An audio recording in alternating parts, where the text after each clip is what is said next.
waktunya kami akan mendengar suara-Mu. Kami mohon Roh Kudus Allah mengurapi kami, pribadi lepas pribadi. Kuasai kami, urapi kami, bukakan mata rohani kami, agar melalui firman-Mu ini Tuhan, kami boleh dikuatkan, kami boleh diberkati. Kami mohon Roh Kudus-Mu berkarya di tengah kami. Kami akan membaca merenungkan firman-Mu di dalam nama Tuhan Yesus. Amin. Jemaat silakan.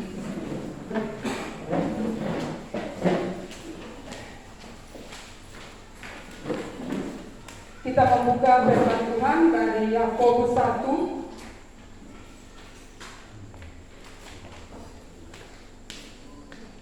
Yakobus 1 ayat 2 sampai ayat yang ke-8.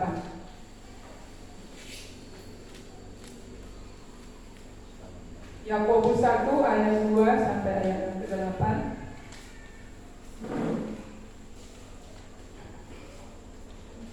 Saya akan membaca, jemaat Tuhan mengikuti. Yakobus 1 ayat 2 sampai 8. Iman dan hikmat. Saudara-saudaraku, anggaplah sebagai suatu kebahagiaan apabila kamu jatuh ke dalam berbagai-bagai pencobaan. Sebab kamu tahu bahwa ujian terhadap imanmu itu menghasilkan ketekunan.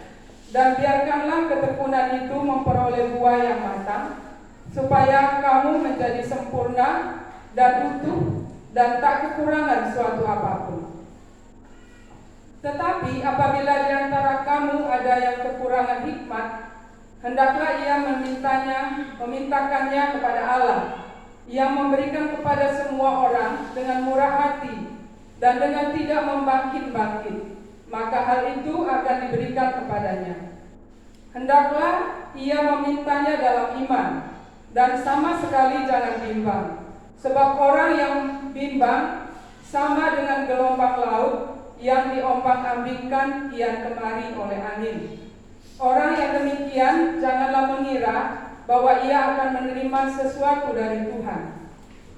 Sebab orang yang mendua hati tidak akan tenang dalam hidupnya. Demikian firman Tuhan. Mengalami kuasa Tuhan di tengah pencobaan yang menerpa hidup. Tanggal 29 Januari yang lalu kita kalau yang masih ingat, kita firman Tuhan dari ayat 2 sampai ayat yang keempat. Mengelola pencobaan menjadi kekuatan. Tidak semua orang percaya sanggup untuk langsung kuat saat menghadapi pencobaan-pencobaan yang datang. Bagaimana kita bisa berbahagia di saat kita mengalami berbagai-bagai pencobaan? Tidak segampang seperti yang kita baca. Karena di saat kita mengalami pencobaan itu begitu berat, begitu susah, begitu sulit.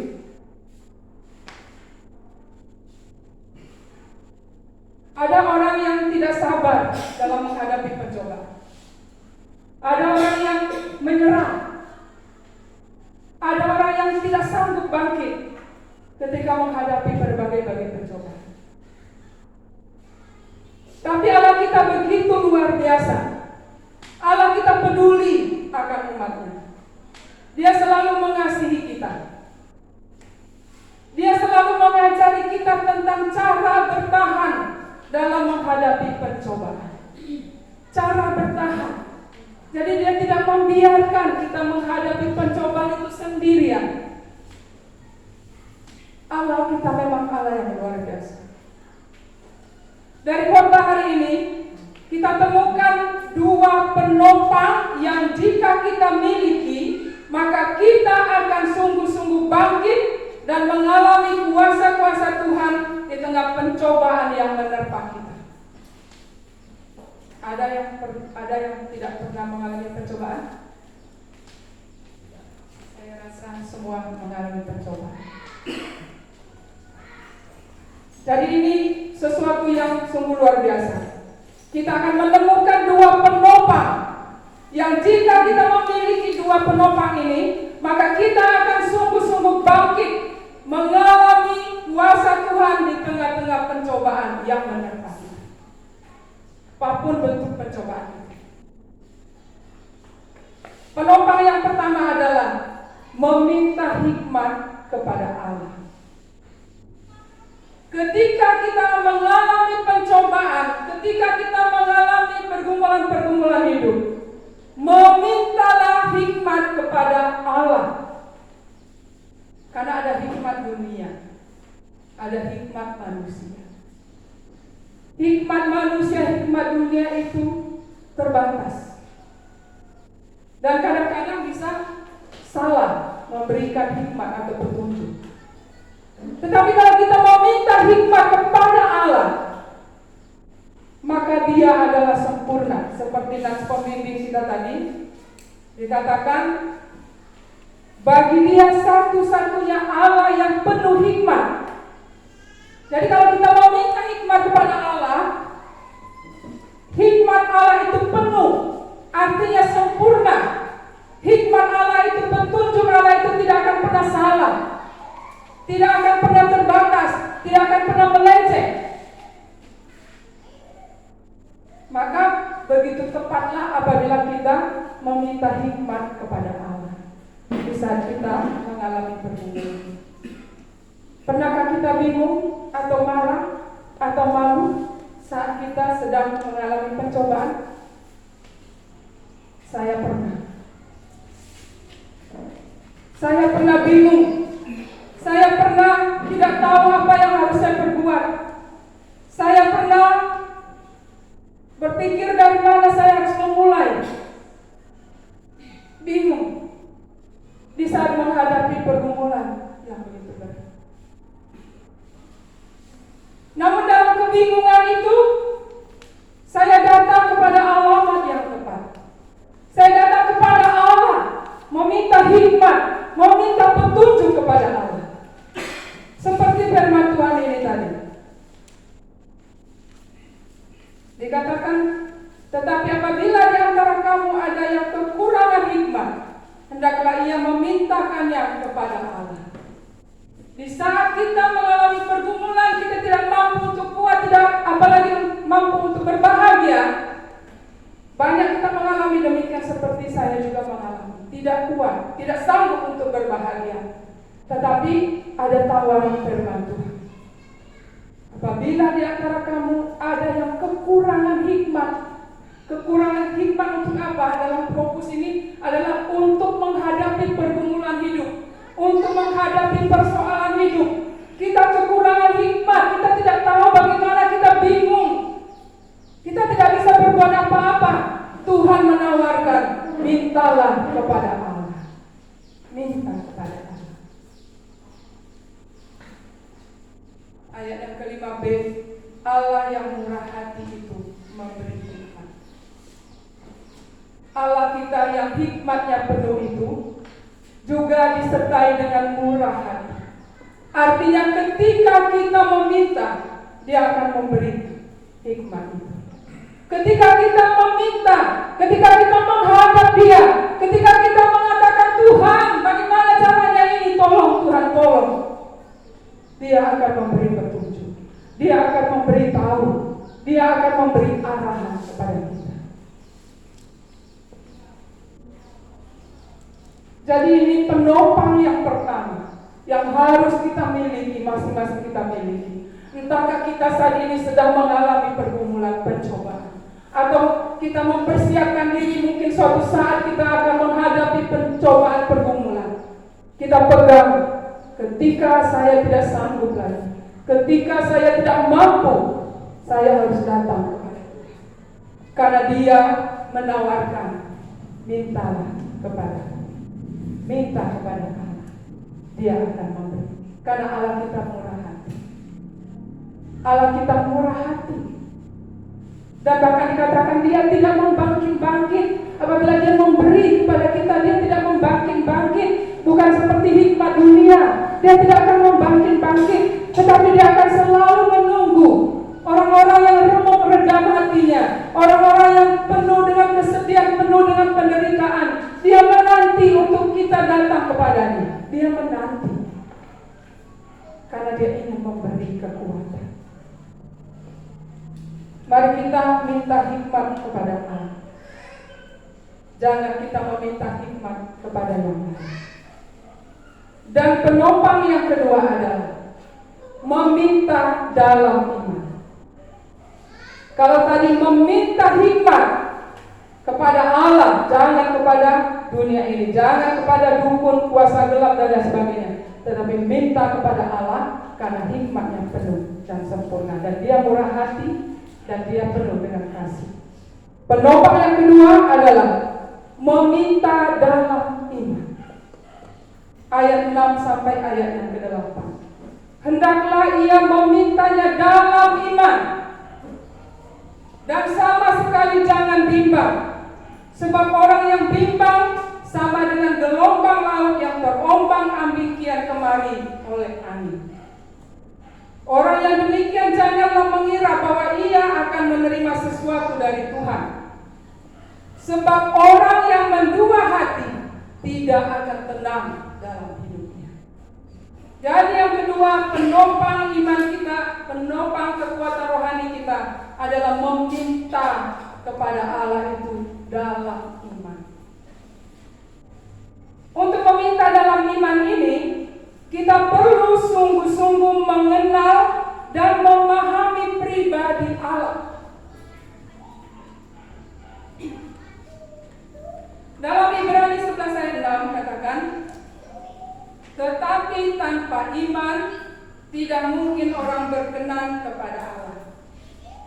Sebab barang siapa berpaling kepada Allah, artinya berpaling, menghadap dan berdoa kepada Allah, ia harus percaya bahwa Allah ada.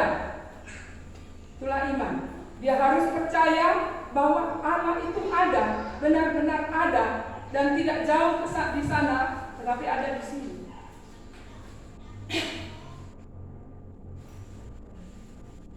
Dan bahwa Allah memberi upah kepada orang yang sungguh-sungguh mencari Dia. Ini Ibrani 11 ayat 6. Inilah yang menjadi landasan kita meminta dalam iman. Dan sama sekali jangan bimbang, sama sekali jangan ragu, sama sekali jangan khawatir. Di dalam kita meminta, pasti kita harus keluarkan dulu logika kita.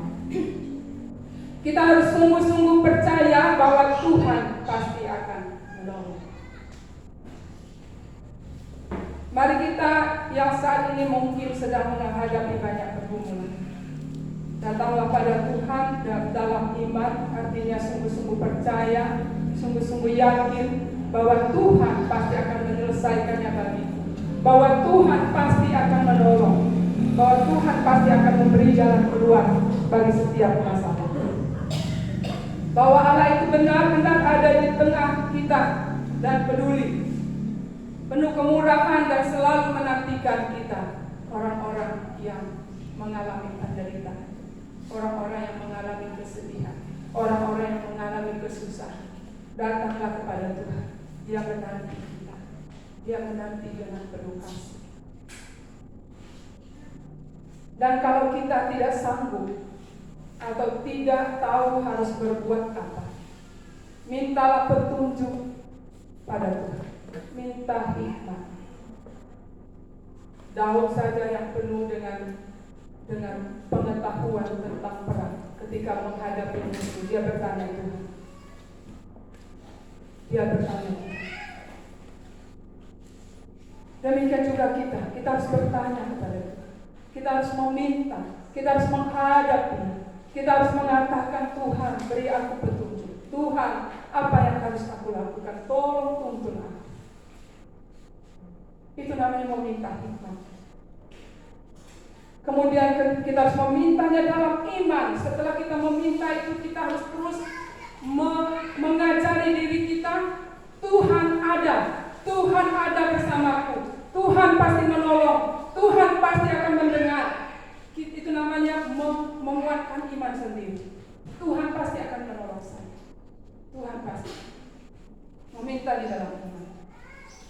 Dia akan memberi kekuatan. Dan kalau kita sudah minta dan sudah berdoa, Kita harus memegang dengan iman bahwa Allah ada bersama. Allah ada bersama. Allah ada. Dan kalau orang bersungguh hati meminta kepadanya, Dia akan memberi. Itulah namanya meminta dalam iman. Jadi ada dua penopang kebenaran yang harus kita miliki, yang harus kita pegang, supaya kita di dalam kekristenan kita ini kita tampil beda. Walaupun kita mengalami banyak pergumulan, banyak tantangan, tapi kita adalah orang-orang kuat. Amin. Kita harus menjadi orang-orang yang kuat. Tidak bisa dengan kekuatan sendiri. Datang kepada Tuhan, minta kekuatan daripada Tuhan, minta petunjuk kepada Tuhan, dan memintanya itu dengan dalam iman, dengan percaya sungguh, dengan keyakinan teguh. Tuhan pasti akan menolong saya. Saya menutup khotbah ini dengan kesaksian saya.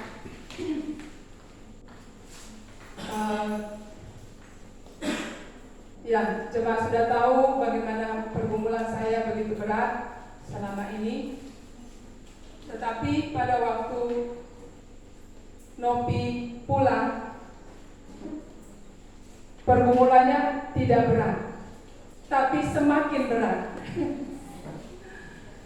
Saya bergumul, saya bilang, Tuhan, aku bingung.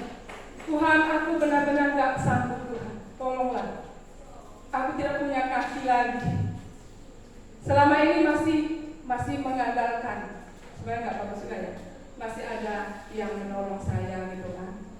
Tetapi ketika Nopi memutuskan untuk pulang, saya udah bergumul bagaimana caranya. Karena saya tahu pribadi saya itu orang yang penuh dengan ketakutan. Dan selama bertahun-tahun sudah didoktrin oleh Suami katakan jangan mengendarai motor mah, jangan belajar mobil mah, jangan. Karena kamu itu penakut dan suka terkejut-kejut. Nanti terjadi sesuatu yang tidak kita inginkan. Selalu begitu. Jadi saya nyaman dengan tidak peduli untuk belajar sepeda motor atau mobil. Nyaman saja. Tetapi ketika saya mengalami persoalan, pergumulan, pencobaan yang berat ini, saya bingung. Saya bilang, Tuhan, bagaimana ini Tuhan? Mau ke pasar saja saya harus mengandalkan siapa yang bisa bawa. Akhirnya saya berdoa terus. Tiap malam saya berdoa, Tuhan, tolonglah saya. Berikanlah roh keberanian itu, Tuhan. Angkatlah segala ketakutan dalam diri saya ini, tolonglah. Saya terus berdoa. Saya belajar sebelum Nopi pergi, belajar sampai di tebing Bandung Ayu. Sampai di tengah-tengah waktu turun, mati motornya. Dan saya sudah begini sudah. Habis itu trauma lagi. Aduh, benar-benar menyerah, tidak bisa. Terus saya doa lagi, saya minta Tuhan, tolonglah Tuhan. Engkau ada bersamaku. Aku alatmu Tuhan. Tolonglah pelengkapi aku. Saya berdoa, menangis, saya berkumpul meminta pertolongan Tuhan. Tolong berilah saya kekuatan dan kemampuan. Akhirnya saya kembali belajar. Saya belajar. Sudah sampai ke Bulutung, balik lagi, udah lulus. Terus balik lagi, diikuti oleh Maimir, balik lagi, sudah lulus. Berikutnya saya sendiri, kemudian saya sendiri lagi. Saya bergumul lagi, Tuhan, masa hanya sampai di Bulutung? Nggak bisa punya kekuatan lagi untuk sampai ke tempat yang lain. Apalagi arah ke Pagar Gading sana lebih seru jalannya. Tuhan, aku tidak sanggup. Bagaimana ini? Saya doa lagi, Tuhan beri aku kekuatan, beri aku kesanggupan. Lalu kemudian seperti ada tekad, seperti ada kekuatan baru. Jadi saya hari Selasa yang lalu itu, saya bertekad, saya besok pagi harus belajar bermotor. Saya harus belajar. Entah kemana, entah sampai di mana, saya harus belajar. Kemudian sampai di penutup, saya berhenti. Saya berdoa lagi, Tuhan, kemana saya? Mampukah saya sampai kemana? Udah ragu, rasa mau kembali. Akhirnya Tuhan beri kekuatan. Saya bawa sepeda motornya sampai kemana? Jemaat Tuhan. Setelah sampai di mana, Tuhan, mampukah saya untuk meneruskan? Lalu kemudian saya teruskan sampai ke Sukanegeri. Setelah sampai di Sukanegeri, saya sangat bersyukur walaupun ini gemetar semua, badannya gemetar lemas. Tapi sampai di Sukanegeri, di rumah Dan, saya bersyukur sama Tuhan. Terima kasih Tuhan. Dan hari itu juga pulang sampai di sini, saya berlutut, Tuhan, ini mujizat. Amen. Ini mujizat Tuhan. Ini kuasa-Mu, bukan diri saya, bukan kekuatan yang dari saya, karena saya tahu siapa saya. Pengecut, takut, terkejut-kejut, suka terkejut-kejut. Tapi kok bisa aku sampai ke Sukanegeri dan bisa balik lagi hari itu. Jadi saya sangat bersyukur kepada Tuhan. Ini kesaksian pengalaman nyata tentang bagaimana kita menghadapi pencobaan, Bapak Ibu jemaat Tuhan. Ketika kita menghadapi pencobaan dan kita datang kepada Tuhan dan kita meyakini sungguh Allah ada, Allah bersamaku, pasti Dia menolong, pasti Dia memberi petunjuk, maka kita akan mengalami kuasa Tuhan, bahkan mujizat Tuhan. Mungkin bagi orang yang sudah mahir dalam berkendara motor, itu hal yang sangat biasa. Tapi bagi saya yang sangat ketakutan, itu sangat mujizat bagi saya. Sangat mujizat Tuhan, bukan saya, tetapi Tuhan. Oleh karena itu mari kita belajar dari firman Tuhan ini. Jangan pernah meragukan kuasa Tuhan. Apapun saat ini pergumulan kita, mari kita belajar meyakini Tuhan ada bersamaku. Tuhan ada bersamaku. Dia pasti menolong. Sehingga pencobaan yang berat itu menjadi modal untuk kita bangkit, untuk kita mau bangkit, untuk kita bertanya, Tuhan, ini aku Tuhan, apa yang harus aku perbuat di dalam kehidupanku ini? Karena Engkau ada bersamaku. Jangan ragukan kuasa Tuhan. Melalui firman Tuhan ini, melalui tiap pergumulan hidup kita, mari lihat, di situ ada kuasa Tuhan. Bahkan di situ ada mujizat Tuhan. Mari bangkit, mari bersemangat di dalam menjalani hari-hari hidup ini. Dan kita semakin tekun, semakin menempatkan diri lebih dekat lagi kepada Tuhan. Mari kita berdoa. Bapa yang baik, terima kasih untuk firman-Mu. Tuhan, kami bersyukur.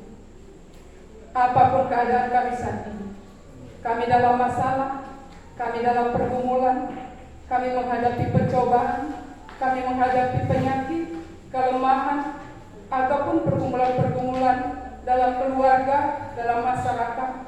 Tapi satu yang kami tahu, kami akan mengalami kuasa Allah di tengah-tengah pencobaan yang menerpa kami. Asal kami meminta hikmat kepada Allah kami dan memintanya dalam iman bahwa Allah bersama kami, Allah sayang sama kami. Dia selalu peduli, bahkan Dia selalu menunggu orang-orang yang remuk hati, orang-orang yang remuk jiwanya. Dia menunggu, tangannya terbuka, terulur untuk menolong kami. Tuhan, inilah kami jemaat. Kami berdoa Tuhan, menyerahkan seluruh keberadaan hidup kami. Engkau tahu segala sesuatu. Engkau tahu pergumulan kami saat ini. Ya Tuhan, inilah kami. Kami berserah kepadamu. Nyatakan kemuliaan-Mu Bapa. Nyatakan kuasa-Mu di tengah-tengah jemaat-Mu ini Bapa. Terima kasih buat firman-Mu. Biarlah Roh Kudus-Mu selalu menerjemahkan firman ini dan memampukan kami mengeksekusinya, melakukannya, menerapkannya dalam kehidupan kami tiap-tiap hari. Dalam nama Tuhan Yesus kami bersyukur buat firman-Mu. Amin.